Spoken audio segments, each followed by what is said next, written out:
उसने कहा, अगर हमें सच्चाई जाननी है तो उन लोगों तक जाना होगा जो इस राज से वाकिफ हैं। और फिर उसने फैसला किया, आशिर को बतूल की बहन के पास ले चलते हैं, शायद वही है जो इस अंधेरे में थोड़ी रोशनी ला सके।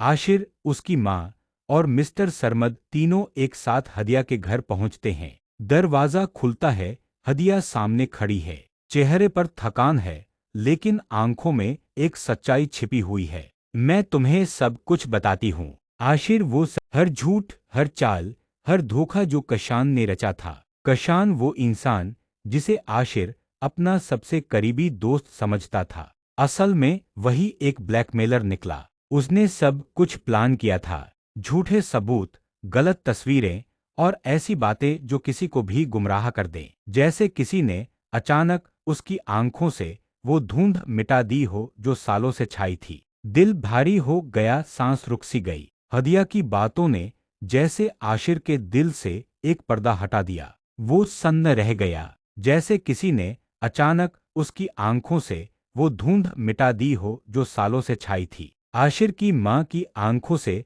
आंसू बह निकले। उसे अफसोस था कि उसने भी बतूल पर शक किया था, उस पर भरोसा नहीं किया था। और बतूल, वो तो सिर्फ चुप रही, क्योंकि वो नहीं चाहती थी कि आशिर का घर टूटे, उसका दिल बिखर जाए। उसने खुद सब कुछ सह लिया पर कुछ नहीं कहा।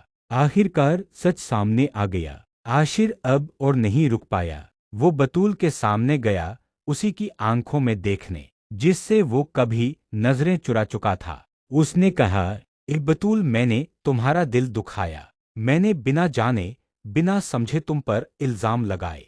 कभी कभी जिंदगी हमें गिराकर नहीं, बल्कि पछतावे के जरिए उठना सिखाती है। और जब इंसान अपनी गलती को पहचान लेता है तो वही पल उसकी आत्मा को हल्का कर देता है, क्योंकि सच्चा एहसास हमेशा देर से आता है, पर जब आता है सब कुछ बदल देता है।